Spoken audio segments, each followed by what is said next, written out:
Bismillahirrahmanirrahim. Assalamualaikum warahmatullahi wabarakatuh. Gimana kabar anak-anak hari ini? Mudah-mudahan sehat dan selalu bersyukur. Kali ini kita akan mempelajari teori pembentukan permukaan bumi dan lempeng tektonik.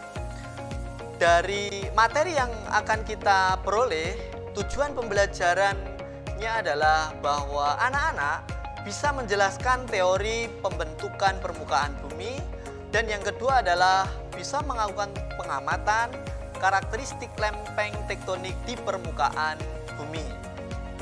Baik, anak-anakku, bahwa bumi kita dari proses kelahirannya menurut Ripman di tahun 1960 sebagai berikut atau kronologisnya, bahwa bumi mulai terbentuk ketika butir-butir debu dalam cakram awan di sekitar awan matahari saling melekat. Partikel-partikel itu mengumpul membentuk benda berukuran planet. Proses yang kedua, sisa-sisa dari awan asli berjatuhan bersama dengan pemanasan menyebabkan melelehnya bumi. Proses yang ketiga, akibat pelelehan ini, bahan-bahan yang mampat terutama besi tenggelam ke pusat planet dan menjadi intinya.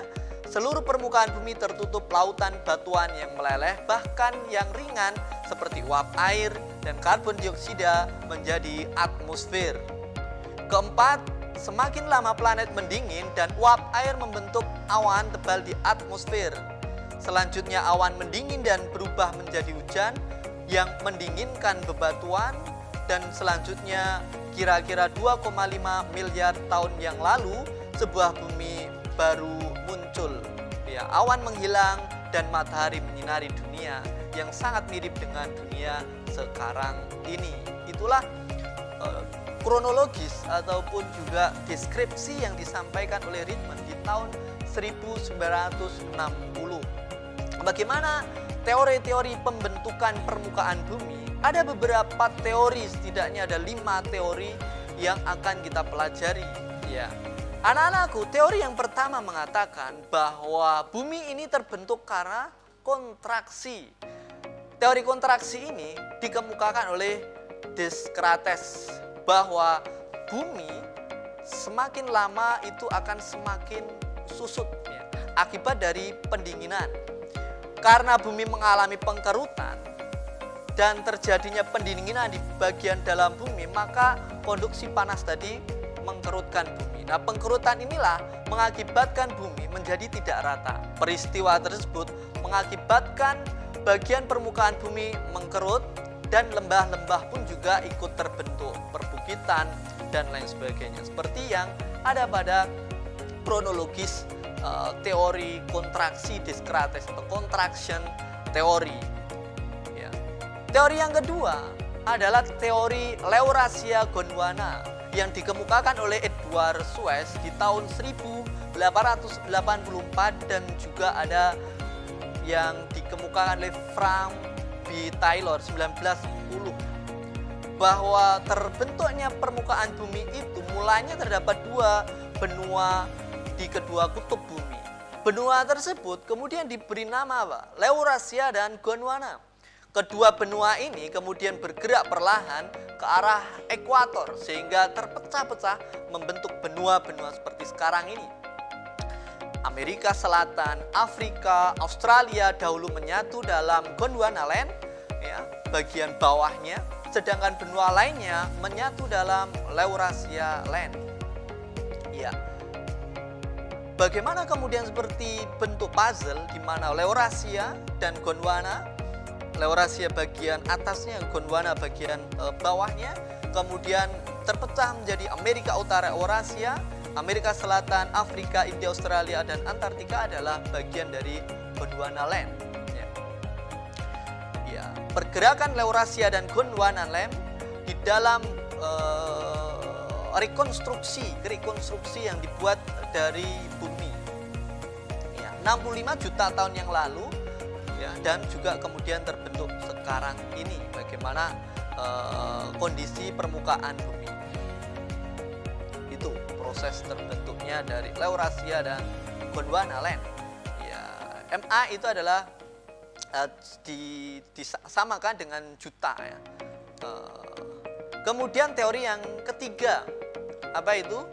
Jadi teori yang ketiga adalah apungan benua atau continental drift theory yang dikemukakan oleh Alfred Lothar Wegener. Dalam bukunya The Origin of Continent and Ocean mengemukakan bahwa perkembangan bentuk permukaan bumi berhubungan dengan pergeseran benua. Di permukaan bumi pada awalnya hanya terdapat satu benua besar yang disebut dengan Pangea serta sebuah samudra yang bernama Pantalas atau Laut Tethys. Benua tersebut kemudian bergeser secara perlahan-lahan ke arah ekuator tengah dan barat mencapai posisi seperti sekarang ini. Ya. Di mana beberapa rekonstruksi Pangea besar kemudian terpecah menjadi Laurasia dan Gondwana, kemudian terpecah-pecah lagi menjadi puzzle-puzzle benua-benua yang seperti sekarang ini. Gondwana Land menjadi Amerika Selatan, Afrika, India, Australia, Antartika, dan Laurasia bentuk Amerika Utara, Asia, dan lain sebagainya, Greenland begitu. Hanyutan benua yang dimukakan oleh Lothar Wegener. Kemudian anakku, bahkan ada rekonstruksi bagaimana nanti bumi di magnum ya, juta yang akan datang akan direkonstruksikan seperti ini ya, 250 juta tahun yang akan datang. Baik, Alfred Lothar Wegener tadi ya, di dalam lempeng-lempeng tektonik bisa kalian perhatikan itu beberapa lempeng-lempeng yang terdapat di permukaan bumi. Ya, contohnya ada lempeng Australia, ada Eurasia, ada Antartika, ada Nazca, dan lain sebagainya. Itu yang dikemukakan oleh Alfred Lothar Wegener. Kemudian teori yang selanjutnya yang keempat, teori konveksi yang dikemukakan oleh Harry Haas dan juga Arthur Holmes. Dalam bukunya History of the Ocean Basin mengemukakan bahwa terjadinya aliran konveksi ke arah vertikal dalam lapisan astenosfer yang agak kental. Dan aliran tersebut kemudian berpengaruh sampai ke kerak bumi yang ada di atasnya. Aliran konveksi yang merambat ke dalam permukaan bumi menyebabkan batuan kerak bumi menjadi lunak. Gerakan aliran dari aliran ini mengakibatkan permukaan bumi tidak rata. Dan aliran konveksi yang sampai ke permukaan bumi ini di mid-oceanic ridge atau punggung tengah samudera. Di puncak mid-oceanic ridge tersebut lava mengalir terus dari dalam permukaan bumi kemudian menyebar ke sisi kanan dan kirinya, membeku membentuk kerak bumi. Jadi adanya arus konveksinya, convection shell yang mengakibatkan lempengan-lempengan permukaan bumi ini bergerak satu dengan yang lainnya. Kemudian teori yang kelima adalah teori yang dikemukakan oleh Robert Diaz ya, dinamakan dengan teori pergeseran dasar benua. Dalam penyelidikan umur sedimen dasar laut yang mendukung dari teori ini, yakni makin jauh dari punggung dasar laut umurnya makin tua. Hal ini berarti ada gerakan arahnya dari punggung dasar laut atau mid-Atlantic Ridge atau mid-Oceanic Ridge tadi. Disitulah kemudian magma keluar dari permukaan bumi di mid-Atlantic Ridge. Kalau kita perhatikan di peta yang ada di belakang saya ini, itulah kemudian bahwa awalnya dulu menyatunya Afrika, Amerika Selatan juga dengan Amerika Utara. Kemudian perlahan dari dalam bumi keluar magma, kemudian memisahkan dari benua-benua yang ada sekarang ini. Maka terjadilah mid-oceanic ridge atau yang bisa kita sebut MOR. Adalah apa? Rantai gugus gunung api di bawah laut di mana kerak bumi baru terbentuk dari leleran magma dan aktivitas gunung berapi. Dan teori yang keenam adalah teori lempeng tektonik yang dikemukakan oleh Toso Wilson. Lempeng tektonik adalah segmen keras kerak bumi yang disokong oleh magma di bawahnya. Oleh karena itu, maka lempeng tektonik ini bebas untuk menggesek satu sama lainnya. Dan pergerakan antar lempeng tektonik ini berjalan perlahan-lahan. Sebaliknya, pergeseran antara tanah dan batu yang membentuk lempeng tektonik menyebabkan pergeseran itu berjalan tersentak-sentak. Pergerakan inilah yang menyebabkan gempa bumi. Daratan dan juga dasar laut akan secara perlahan-lahan dibawa ke arah kedudukan baru apabila lempeng beralih. Batas-batas lempeng tadi ditandai oleh lingkaran gempa bumi dan juga rangkaian gunung berapi, gunung api. Maka adanya evolusi bentuk permukaan bumi, yaitu kulit bumi yang disebut dengan litosfer, terdiri dari beberapa lempeng tektonik yang berada di atas lapisan astenosfer. Lempeng-lempeng di permukaan bumi ini bergerak akibat arus konveksi tadi. Maka ada 17 lempeng, ya. Ada Adriatic lempeng, Helix, Amerika Utara, Amerika Selatan, Karibia, Koskos, Nazca, Antartika, Pasifik, Filipina, Bisset, Solomon, Indo, Australia, Iran, Eurasia, Turki, dan Afrika. Itulah lempeng-lempeng yang ada di permukaan. Nah, bagaimana variasi dari batas-batas lempeng dan pergerakan lempeng? Oke, kita pelajari bersama. Yang pertama adalah divergensi. Apa itu? Lempeng-lempeng yang saling menjauhi. Yang kedua adalah konvergensi, lempeng yang saling bertemu atau bertumbukan. Bisa antara lempeng samudera dengan lempeng benua, atau juga bisa diakibatkan dari lempeng benua dengan lempeng benua. Contohnya nanti kita bahas tentang Himalaya, terbentuknya Himalaya. Kemudian variasi yang ketiga adalah transform faults atau transformasi. Lempeng-lempeng yang saling bergesekan atau dia berpapasan satu sama lainnya, ya. Gitu. Nah, bagaimana karakteristik ataupun juga akibat-akibat dari divergensi ini dan konvergensi serta transform fault? Yang pertama adalah konvergensi. Ketika dua lempeng benua bertemu, terbentuklah punggungan seperti daratan yang terdorong ke atas. Contohnya adalah terbentuknya Himalaya. Ketika dua lempeng benua bertemu di dasar laut, lempeng dasar laut akan menyelusup ke bawah lempeng benua karena massa jenis lempeng samudera lebih berat daripada lempeng benua. Sehingga apa yang terjadi?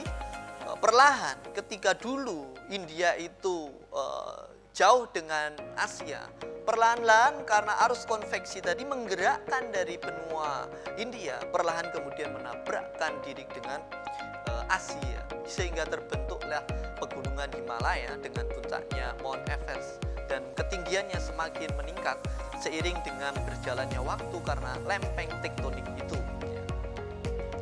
Kemudian juga dua lempeng yang saling bertubuhkan lagi itu mengakibatkan apa? Yang pertama terjadi aktivitas vulkanisme.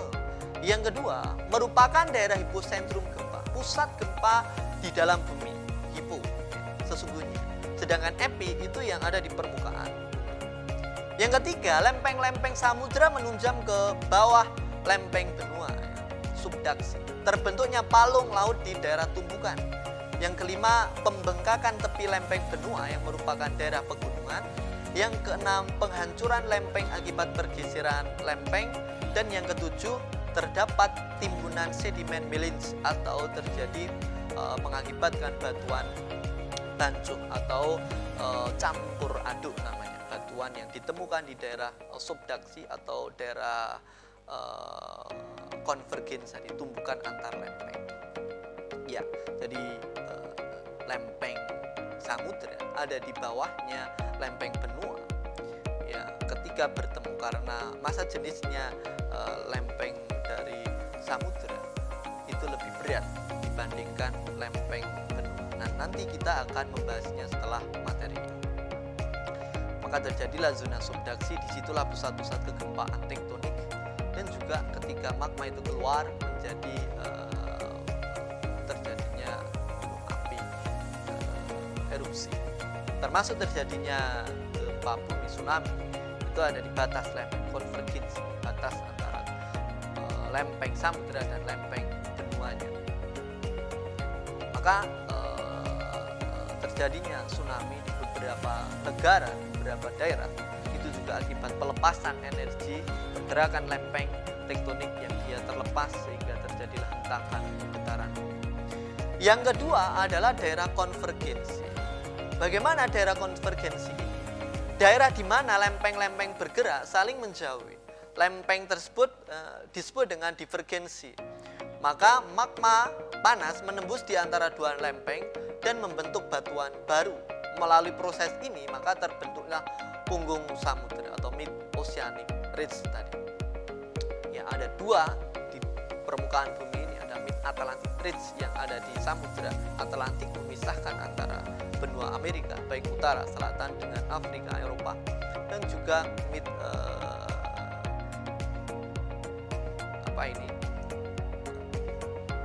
Pacific ridge ya, yang ada di antara benua Amerika dengan juga di Asia dekat dengan Indonesia.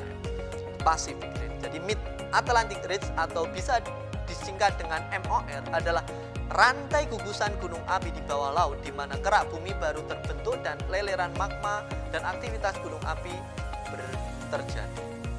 Ya, di tengah lempeng samudera ini kemudian memisahkan satu dengan lain, lama kelamaan proses tadi benua tadi memisah satu dengan yang lain, terpisahnya benua Amerika dengan Afrika dan Eropa. Kemudian yang ketiga, yang terakhir, dua lempeng yang saling menjauh yang disebut dengan divergen tadi mengakibatkan apa? Perenggangan lempeng disertai tumbukan di kedua tepi lempengnya.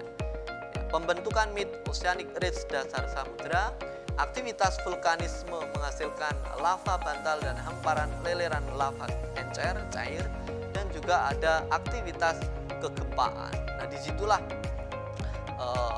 muncul dari divergen dua lempeng yang saling memisahkan ini. Sedangkan daerah transformasi atau transform fault adalah daerah yang muncul di dua lempeng bertemu saling gerakannya berkebalikan atau berpapasan. Contohnya apa? Di daerah San Andreas Fault ya, di Amerika ini ya, di mana separuh wilayah California berada di lempeng Pasifik dan sebagiannya berada di lempeng Amerika Utara. Di Indonesia di mana? Ada di patahan di Pulau Sumatera yang disebut dengan patahan Semangku yang terkenal mulai dari ujung sana Banda Aceh sampai di Sumatera bagian selatan. Itu ada retakan yang ada di sana. Maka kenapa Sumatera itu sering terjadi gempa? Karena adanya lempeng yang saling berpapasan atau transform faults atau transformasi di sana sehingga mengakibatkan pusat-pusat gempa. Maka di dua lempeng saling berpapasan tadi transform faults akibatnya aktivitas vulkanisme yang lemah ya. Yang kedua, gempanya tidak kuat tetapi terjadi gempa yang sering juga, dan mid oceanic ridge tidak berkesinambungan atau berputus-putus di sana.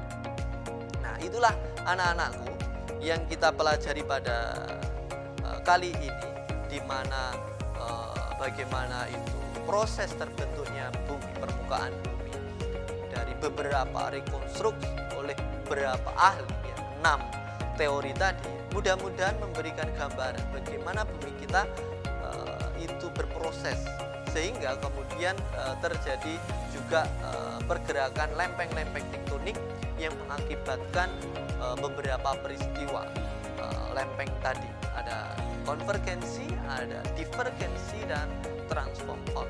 Ada lempeng yang saling bertabrakan, bertumbukan, saling memisahkan diri, dan juga berpapasan. Itulah apa yang kita pelajari pada kesempatan hari ini.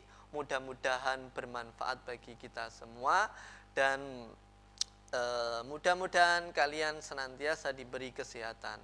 Terima kasih. Assalamualaikum warahmatullahi wabarakatuh.